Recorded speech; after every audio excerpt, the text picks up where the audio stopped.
ya sudah berani ngata-ngatain bahwa pemerintah Indonesia adalah pemerintah tonggut.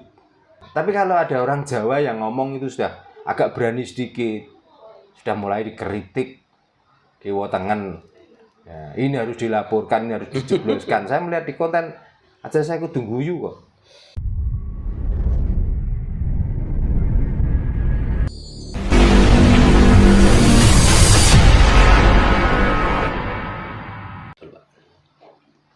Agama dari luar itu semuanya membenci setan.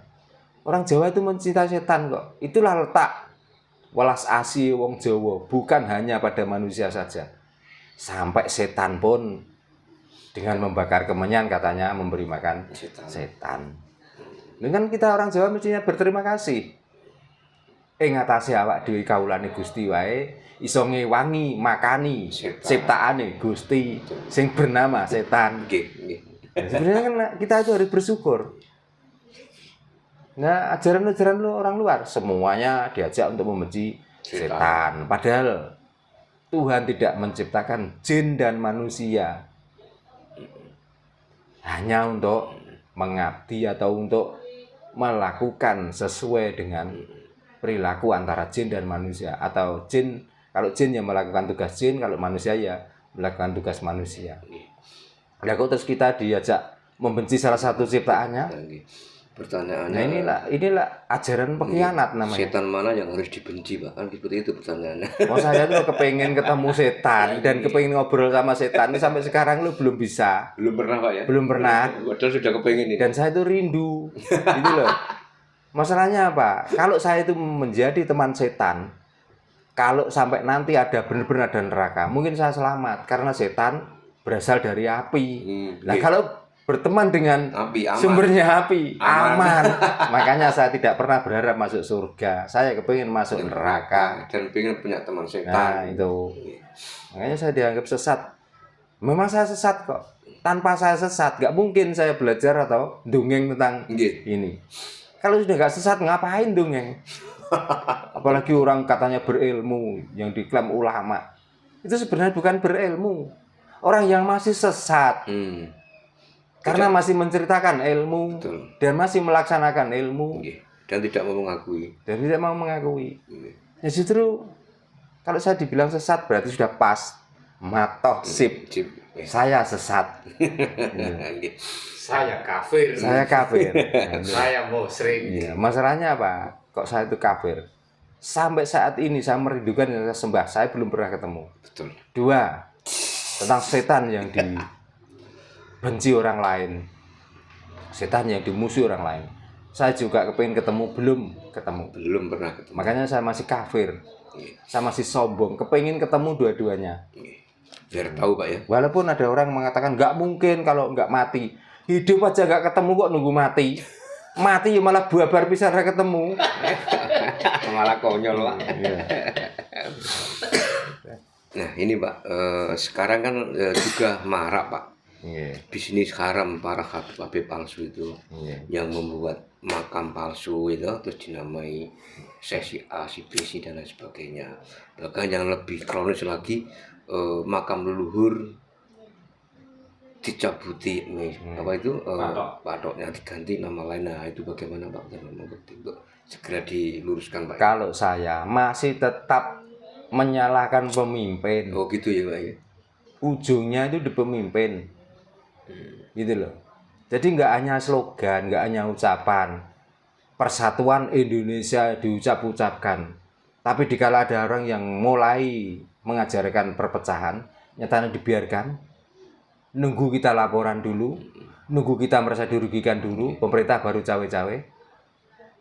Kenapa? Yang namanya persatuan Indonesia ya, bagaimana rakyat itu bersatu kalaupun ada salah satu yang akan mulai ada perpecahan. Karena pemerintah mempunyai kewenangan. Ya paling tidak ditegur nggak bisa, ya sudah kandangin aja kesuwen. MUI tapi tidur, Pak, dengan hal ini. Gimana? Tidur MUI nggak tahu.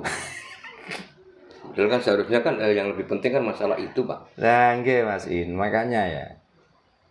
Di dalamnya MUI adalah termasuk Habib yang sekarang ya sudah berani merendah-rendahkan orang Jawa. ya sudah berani ngata-ngatain bahwa pemerintah Indonesia adalah pemerintah tonggut dan lain sebagainya. Ya, karena itu di bawah naungan mereka.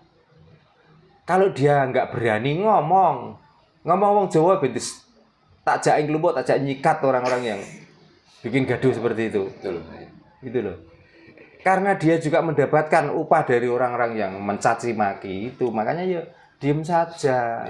Mending tidur ya Pak ya. Tapi kalau ada orang Jawa yang ngomong itu sudah agak berani sedikit, sudah mulai dikritik, diwotengen. Ya, ini harus dilaporkan, ini harus dijebloskan. Saya melihat di konten aja saya kudu guyu kok. Betul. Nggih, Pak. Yang menghujat salah satu channel, yang channel itu sebenarnya membicarakan tentang fakta, tentang ilmuwan yang tertulis dari tahun berapa itu digali dan menemukan fakta-fakta baru. Terus di dalamnya di situ ada salah satu orang yang juga menganut ajaran itu nggak terima. Ini sudah mengajak pada orang-orang Nusantara. Ayo kita bersatu. Kita laporkan orang itu supaya dikandangin, supaya dikurung, supaya gak karu-karuan. Berarti apakah orang sini tuh kira-kira gak pantas toh mendengar berita kebenaran itu? Apakah kita itu harus selalu mengikuti berita bohong terus menerus? Nek dibohongi, didukung, nek tapi diomongi dengan kebenaran, malah disuruh nangkap supaya polisi bertindak. Dan dia kebangetan toh. Kalau diajak uji materi, alasannya yang ini, yang itu, ya nggak bisa. Memang dari dulu disampaikan seperti ini, ya kita harus mengikuti dan kita harus percaya. Nah terus yang dipercaya itu apa? Nek berita itu berita bohong.